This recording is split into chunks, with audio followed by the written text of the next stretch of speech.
Hola, bienvenidos a Universo Telecom, un programa de El Periódico El Universal que conduciremos todos los jueves Gabriel Sosa Plata y su servidora Irene Levy. Bienvenidos a este esfuerzo editorial del periódico El Universal, en donde pues abordaremos temas evidentemente sobre telecomunicaciones, radiodifusión, nuevas tecnologías, gadgets, de una manera queremos que así sea accesible para el gran público que sigue el Universal Online y el Universal Televisión. De una manera fresca, divertida, síganos en nuestras redes sociales, en nuestro Twitter, mándenos correos electrónicos, queremos saber su opinión, los temas que a usted le interesa tratar y aquí estaremos todos los jueves y toda la semana en el podcast que podrá usted ver en el Universal Televisión. Bienvenidos. Bienvenidos, algo interactivo, participe con nosotros y pues bueno, hoy justo vamos a empezar con una entrevista muy interesante con Moni de Swan. Quédese con nosotros. Bienvenidos a Universo Telecom, hoy la entrevista, y tenemos a un invitado muy especial que es Moni de Swan. Usted lo conoce, él fue presidente comisionado de la Comisión Federal de Telecomunicaciones, hoy ya extinta y ya ahora ocupada por el nuevo Instituto Federal de las Telecomunicaciones. Estoy desde luego en el estudio con mi compañero Gabriel Sosa. Así es, y muy contentos de tener a Moni de Swan, pues ahora ya en esta nueva etapa de su vida, ya como exfuncionario público, y que pues nosotros deseamos que pues platique muy abiertamente sobre los diferentes temas del sector, los retos regulatorios, por supuesto, y sobre lo que le tocó vivir en la Comisión Federal de Telecomunicaciones. ¿Cómo estás, Moni? Bienvenido a este programa de Universo Telecom, que además tú eres el primero en este programa en televisión, en el Universal Televisión. Bienvenido, Moni. El padrino. El padrino de este primer programa. Así es. Les agradezco mucho la invitación, Irene, Gabriela, a la Casa Editorial, por supuesto, y de verdad felicitar al Universal y al Universo Telecom porque me parece que este tipo de programas son fundamentales para el desarrollo de las telecomunicaciones. Necesitamos sin duda un regulador fuerte como el que tenemos hoy en día conforme a sus facultades. Necesitamos un Congreso que participe activamente en la promoción de los objetivos de la misma, pero también estamos en una opinión pública informada de manera independiente, como ustedes dos seguramente lo harán. Muchas gracias, Moni. Pues bien, empezamos esta entrevista, Moni. Queremos que compartas con la gente tu experiencia como comisionado, pero también tu visión de lo que viene en el sector, de lo que quedó, de lo que falta por hacer, que desde luego es muchísimo, de tu experiencia como candidato en este concurso que hubo para entrar al nuevo Instituto Federal de las Telecomunicaciones. Y yo empezaría por preguntarte, ¿cuál fue de los 3 años que estuviste en la COFETEL, cuál fue, digamos, tu experiencia más enriquecedora o el mayor éxito, dijéramos que tú pudieras calificarlo así, y cuál sería tu peor frustración o tu peor experiencia o aquello con lo que te quedaste con más ganas de concluir? Ninguno personal, es decir, en todo caso cualquier logro, y de verdad lo pienso así, es institucional y ojalá que el instituto reconozca eso, reconozca el valor en cada uno de los funcionarios que tenía la comisión, porque cualquier logro tendría que entenderse como un trabajo en conjunto. Y de que, como parte de ese conjunto, me siento orgulloso, uno, de la transparencia con la que siempre intentamos funcionar, es decir, a mi llegada publicamos 24 puntos entre los comisionados de ese momento, a los cuales comprometimos nuestros esfuerzos. 22 de ellos fueron concluidos conforme a las facultades de la comisión. En este escenario entonces existente de la doble ventanilla, hay una serie de cosas que no llegaron al puerto que se necesitaba que llegaran porque se quedaron en algún lugar atorados o lo que sea. Me siento orgulloso institucionalmente porque durante estos 3 años no hubo un solo servicio que no mostrara una reducción de precios importante y finalmente uno se emplea, se vuelve servidor público para beneficio de los consumidores, del usuario final, y entonces ver reducciones de 20 y 30% en telefonía móvil, en banda ancha móvil, es algo de lo cual hay que sentirse orgullosos, sin duda alguna. También no hay un solo servicio regulado por la Comisión que no haya mostrado un incremento importante o no, pero incremento en su penetración, particularmente orgulloso de un incremento de banda ancha móvil que crece de 1 a 14 millones de habitantes. En buena medida también no solo es mérito evidentemente de la institución, sino también de los propios operadores y responde un poco al estancamiento que también vivimos en la banda ancha fija. Y bueno, en cada uno de los 22 puntos hay distintos temas que me hacen sentir orgulloso a nombre de la institución. Frustración, en todo caso, son los dos temas que no salieron, evidentemente. Me siento frustrado porque no concluimos la agenda de radiodifusión, porque creo que teníamos las condiciones técnicas para sacar las bases de la convocatoria de la tercera cadena. Es un radiodifusión, y en telecomunicaciones me queda un mal sabor de boca porque no pudimos cerrar por completo el capítulo de interconexión, que creo que estaba en la comisión hacerlo, que le correspondía a la comisión. ¿Qué se quedó pendiente en interconexión? En interconexión dejamos pendiente, Irene, algo muy técnico, y ustedes dijeron al principio que fuera amigable, accesible. Como ustedes saben, la interconexión fue un motivo de litigio durante muchísimos años, y entonces la comisión dependía un poco de las resoluciones de la Suprema Corte de Justicia. La última se dio en enero pasado y correspondía a un criterio de 2005 a 2010. Primera, digamos, cosa a la que hay que extrañarnos. ¿Por qué seguimos en este país discutiendo interconexión del año 2005, en el año 2013? Pero así se dieron las cosas. Se emitieron resoluciones por parte de la Suprema Corte de Justicia que ya permitían a la comisión resolver tanto los periodos 2005-2007, cada uno tiene sus particularidades jurídicas, incluso como 2008-2010. Sí nos dio tiempo de atender 2005-2007, y en 2008-2010 había dos opciones básicamente: una, tarifas altas; otra, tarifas más bajas de interconexión, es decir, reiterar o confirmar las tarifas de Cofetel en su momento, o tomar tarifas más bajas que en su momento, ya no de alguna manera descartadas por la Suprema Corte de Justicia, estableció la Secretaría en este papel de doble ventanilla que se tenían. Esas eran las dos opciones. Lo que dejamos listo fueron dos dictámenes perfectamente... ¿2005-2007? 2005-2007 sí lo resolvimos. Okay. 2008-2010 dejamos dos dictámenes perfectamente listos para que los nuevos comisionados revisen y opten por alguno de ellos. Claro. Y en el caso de radiodifusión, Mónica, es un tema que interesa, por supuesto, mucho a la sociedad mexicana. ¿Por qué no pudo salir la licitación de las frecuencias de televisión para la tercera y cuarta cadenas?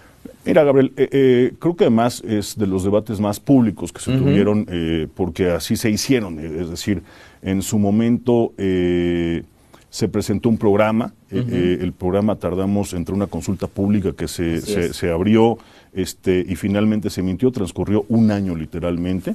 Me parece que con una lentitud pues, que de alguna manera a nadie gustó en su momento, y después nos entrampamos los comisionados y la institución con la Secretaría de Hacienda en dos debates fundamentales que fueron los que yo diría impidieron salir con las bases de la convocatoria.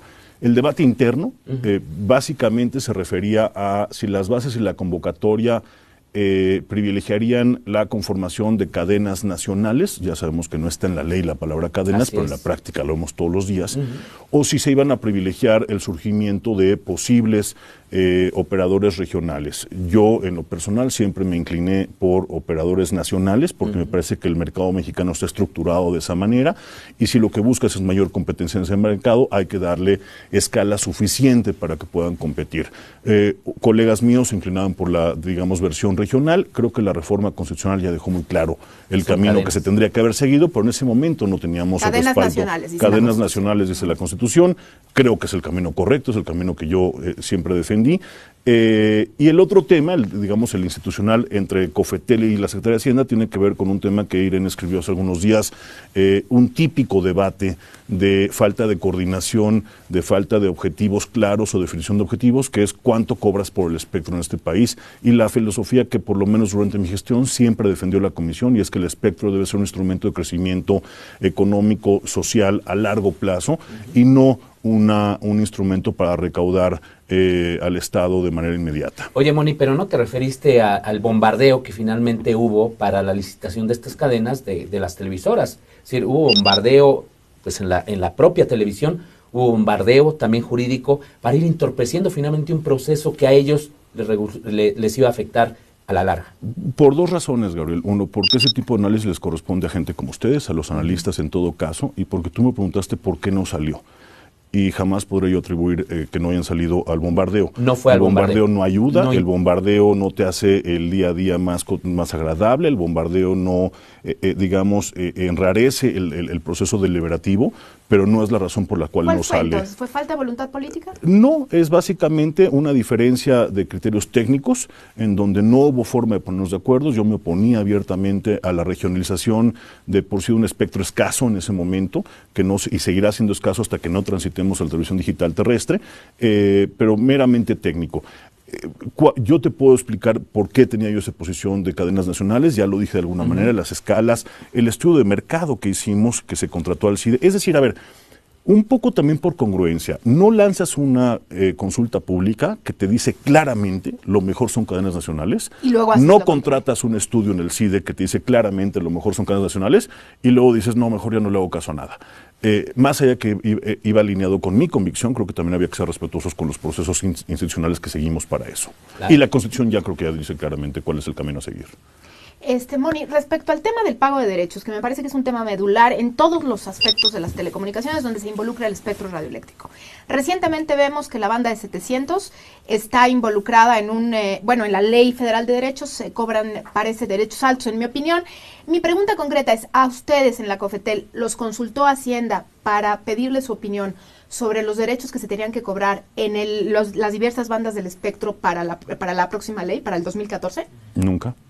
Es decir, y vaya, hablaba yo, de repente, y se hace bien, ¿no? Se enfoca un poco la responsabilidad del desarrollo de las telecomunicaciones en su momento en COFETEL y hoy ocurrirá en el IFETEL. Y eso solo es justo, de alguna manera, si estas instancias tienen o teníamos todos los instrumentos para realmente impulsar la política de telecomunicaciones. De la COFETEL creo que no cabe ni duda. Había una doble ventanilla con COFECO, con la Secretaría y con Hacienda, particularmente en este punto. Pero no nos consultaron en su momento con el rescate 2.5 y creo que ese fue uno de los temas más débiles jurídicamente hablando en el proceso de rescate, un tema del cual ustedes saben que públicamente nunca estuve de acuerdo, quizá por eso no nos consultaron. En televisión ya decía yo que también fue un debate, es decir, cuál era el precio del espectro que se iba a licitar para televisión. Nosotros siempre pensábamos que de por sí era un negocio cuesta arriba, porque es una tecnología que seguramente va a ser suplantada en algunos años conforme avance la banda ancha móvil, porque el despliegue de infraestructura no es fácil. Bueno, y Hacienda tenía una opinión distinta en cuanto a cuánto cobrar. Y hoy en día con la ley de derechos ocurren dos cosas. La más evidente es esta, ¿no? Que de repente pareciera ir contracorriente contra el ánimo reformista que hemos visto en este país, en donde hay dos claras modificaciones en el artículo 6, que habla de cobertura universal, y en el 28, que habla de incorporar constitucionales, que habla de incorporar la universalidad de los servicios en el 6 y en el 28 criterios de cobertura y de calidad. ¿Dónde quedan esos cuando de repente elevas los derechos o lo que se espera recaudar por derechos? Pero hay otra cosa en la que tampoco nos consultaron, por ejemplo, la modificación del artículo 244 A de la Ley Federal de Derechos, donde se preveía previamente que 35% de la recaudación de derechos terminarían en la comisión. Una comisión que siempre llamó la atención respecto de la ausencia de presupuesto suficiente y lo redujeron a 3.5. Es que le corrieron el punto. Le corrieron el punto en magia aritmética. Se les fue y le corrieron el punto. Que también me parece de alguna manera contracorriente. Es decir, si estás apostando por el nacimiento, y ahora sí ya no soy juez y parte, ¿no? Antes decían, bueno, es que es evidente que de Swan salga y se queje por el presupuesto que le da en su institución. Ya no. Pero creo que es nuestra responsabilidad advertir ese tipo de cosas. Pues muy bien, pues muy interesante esto. Yo creo que tenemos que seguir platicando con Moni de Swan y con otros actores tan relevantes como él en este sector. Y pues síganos, vamos a una pausa y seguiremos aquí en Universo Telecom. Gracias por seguir con nosotros. Pues estamos en una entrevista con el expresidente de la Comisión Federal de Telecomunicaciones, Moni de Swan. Irene, estábamos en un punto muy interesante respecto a la Ley Federal de Derechos. Muy interesante, porque lo que nos decía Moni es que pues no habían sido consultados por parte de Hacienda en la COFETEL sobre los derechos que tenían que imponer al espectro radioeléctrico. Y bueno, a mí me gustaría saber, Moni, con todo esto que nos platicas, ¿no? La frustración de la tercera cadena de televisión, cuáles fueron, digamos, las divergencias hacia el interior de la COFETEL, los temas que quedaban pendientes, el tema del pago de derechos que pareciera ser un poco contrario a este espíritu de cobertura universal que contiene la nueva reforma constitucional. Viendo hacia el futuro, desde tu perspectiva, ¿qué debería suceder y qué no debería suceder en todos estos temas como para lograr el éxito del propósito de la reforma? Ya no quiero decir de la reforma, sino del propósito, materializar el propósito de la reforma. ¿Cuál sería tu visión sobre el tema, Moni? Decías tú cuando abrías el programa que hablaríamos sobre todo el proceso de selección de candidatos. Y yo francamente, porque soy abiertamente juez y parte del mismo, prefiero no hablar de eso, sino lo que sí es necesario. Y creo que hubo un comunicado por parte de Observatel que da en el clavo. ¿Qué es necesario para el éxito de esto? Que todos apoyemos al instituto.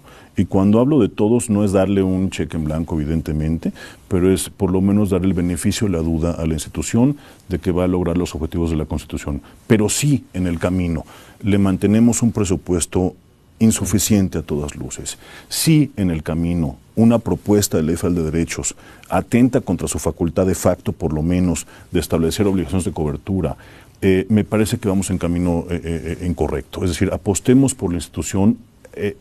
México tiene que decidir si las telecomunicaciones forman parte prioritaria de la agenda nacional o no.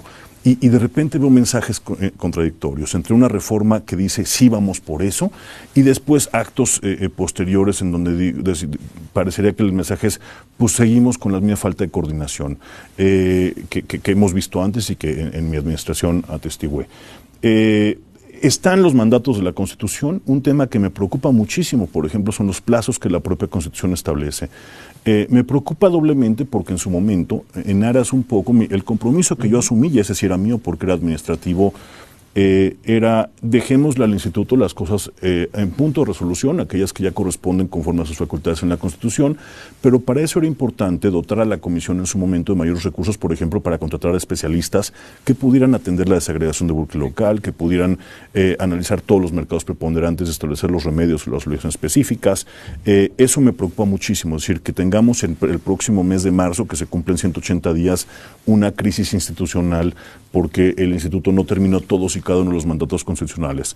Me preocupa, ya hablaba del presupuesto, me preocupa la ley federal de derechos, me preocupa el traslado de los expedientes de la Secretaría a la COFETEL, al nuevo instituto, perdón. Es decir, son 1.300 trámites que quedaron varados en esta absurda doble ventanilla que teníamos. Me preocupa el traslado de los expedientes de COFECO a la institución y que no se tengan los recursos humanos y materiales suficientes para desahogarlo. Me congratulo muchísimo de ver los estatutos del instituto, porque más allá de nuestra opinión, de si estamos de acuerdo, si hubiéramos hecho algo distinto, lo cierto son dos cosas. Se hace con una rapidez que hay que aplaudir y se hace con un consenso que hay que aplaudir. Evidentemente, ahora con esta nueva autonomía, nosotros siempre estuvimos sujetos a la facultad reglamentaria del presidente y a pesar de que enviamos desde abril de 2011 una propuesta de reglamento interior, esta nunca se publicó. Hoy en día ellos pueden, con prueba y error, modificar los estatutos pasado mañana si algo no funciona. A mí me gustaría ver en la nueva estructura del instituto, por decisión de ellos, un área especializada de espectro. Urge, porque además eso tiene que ver con las concesiones únicas que hablan, con el catálogo de concesiones públicas, con el registro de telecomunicaciones, con la estadística. Alguien tiene que ser ya responsable de toda la estadística del sector y tiene que ser el instituto. Me gustaría ver un área de planeación dentro del propio instituto, en fin, una serie de cosas, pero insisto, lo importante es aplaudir que se hizo con rapidez y que eso permite funcionar las áreas. Cosas que se pierden de vista de repente. Durante 3 años yo operé una comisión con avances importantes en radiodifusión, y podemos hablar de ellos si hay tiempo al respecto, con una unidad que no existía. Sí, claro. O sea, el reto de eso es monumental. O sea, ¿cómo haces operar a una unidad que en la práctica no existe y que no se le reconocen sus facultades por los mismos regulados? Claro, que es cuando le trasladaron las atribuciones de la Secretaría de Comunicaciones y Transportes sin un reglamento interior. ¿No? En su momento, de esta famosa ley Televisa. Así es. Así es. Y respecto a las presiones de los regulados, Moni, ¿qué nos puedes decir? Decía yo, es decir, tenemos que apostar todos. Evidentemente, y lo digo con toda franqueza, hay regulados, sobre todo aquellos que ocupan una posición preponderante, que su apuesta no tiene por qué ser por una institución fuerte. Evidentemente. Evidentemente. Y están luchando por eso, Moni, ¿tú ves? Constantemente, pero está en sus intereses, es decir, a nadie debería sorprender eso. ¿Qué tendría que hacer el Estado mexicano? ¿Qué tendría que hacer gente como ustedes? Insisto, en este paraguas de démosle un voto de confianza a la institución, apoyémosla. Creo que los funcionarios de la institución, sin dejar de rendir cuentas, sin estar sujetos evidentemente a las leyes que deben de aplicar a todo funcionario público, tendrían que estar protegidos de estos embates. En lo personal, bueno, yo, y lo saben porque es público, me llevo a casa 8 denuncias penales, 14 administrativas, en fin, es difícil que un funcionario... Todas por regulados. todas por regulados o bien por temas coincidentalmente. No, hay dos del Congreso con mi nombramiento, que tú trabajaste en una de ellas, por cierto, y que con eso también se acaba este debate, si acepto o no la crítica, en fin, pero creo que hay que blindar a los funcionarios, insisto. Hay que encontrar un blindaje que promueva la transparencia. Otro tema que me congratulo, la comisión pasó, y dicho esto por el IFAI, de 79 puntos en su índice de transparencia a casi 90 en su último informe que acaba de salir estos días. Pero bueno, dicho esto, blindemos a los funcionarios para que sin dejar de rendir cuentas no estén sujetos a estos embates y puedan ejercer su responsabilidad con relativa tranquilidad. Ya nos queda poco tiempo, Moni. ¿Qué vas a hacer ahora? No sé, descansar principalmente. Acabo de tener un hijo hace 3 meses, ser más padre de lo que fui durante mi gestión en Cofetel y después pues simplemente evaluar las opciones que tenga sobre la mesa. Creo que hay 2 claras vertientes sobre las cuales tendré que elegir: si me mantengo en el sector desde un punto de vista de consultor o si simplemente busco alguna opción en la iniciativa privada. Sí debo decir que terminé exhausto del servicio público después de 16 años, entonces creo que mi camino está hacia la iniciativa privada, ya sea, insisto, como consultor en el sector de telecomunicaciones, con una experiencia que me parece que se adquiere y habría que sacarle algún fruto y provecho en beneficio del propio sector, o bien regresar a la iniciativa privada en algún otro campo. No lo sé, francamente, descansar sobre todo. Por último, yo te preguntaría, Moni, tu experiencia como candidato en este proceso para elección, y te lo puedo preguntar porque yo también lo fui, ¿es positiva, es negativa, y qué recomendarías puntualmente para este proceso en específico? Es muy positiva, Irene, y te voy a decir por qué. La diferencia con la cual estos 7 comisionados llegan versus cómo llegó un servidor en términos de digamos, los acuerdos políticos que llevan a ese funcionario a esa posición son radicalmente distintos. Me parece que es un proceso mucho más incluyente, mucho más participativo, que permite que cualquiera de nosotros participe. Antes no ocurría eso, antes simplemente era directamente, porque así lo decía la ley de dedazo presidencial, y eso le genera una legitimidad o falta de legitimidad a los funcionarios con el que de alguna manera administras el resto del tiempo. Entonces me parece muy positivo el proceso como tal. ¿Qué incluiría yo? Más transparencia, me parece, en las sesiones del comité. Creo que eso es importante, porque además la reforma constitucional está llena de la palabra transparencia. Todas las partes tienen que ser más transparentes. Recomendaría también, pues básicamente eso, yo diría, mayor transparencia. Y otra cosa, un tema importante es la parte técnica, es decir, que todos aquellos que participamos y que al final pasamos la evaluación, pasemos por un segundo filtro que tiene que ver con la probidad. Es decir, no hay en ningún lado de la ley un tema de probidad. Es tan importante que los funcionarios que lleguen sean técnicamente robustos como que estén a prueba de balas en cuanto a su honestidad, su ética y sus valores morales. Muy bien. Pues sí, pues estás contento, con cómo quedó conformado el instituto. Estoy contento con la reforma y con el rumbo que ha tomado el país con la reforma constitucional. Ahora, la siguiente etapa de felicidad será cuando se ejecuten todos los proyectos que ahí se señalan. Y que efectivamente se cumplan los propósitos, ¿no? Los objetivos de la reforma, que no está sencillo. No está sencillo, es una tarea importante y por eso la apuesta a favor de la institución. Muy bien. Pues muchas gracias, Moni de Swan. Gracias, Moni. Gracias, Gabriel. Al contrario, Irene, gracias. Pues, bienvenidos nuevamente a este Universo Telecom. Gracias por compartir estos minutos con nosotros y nos vemos la próxima ocasión. Hasta la próxima.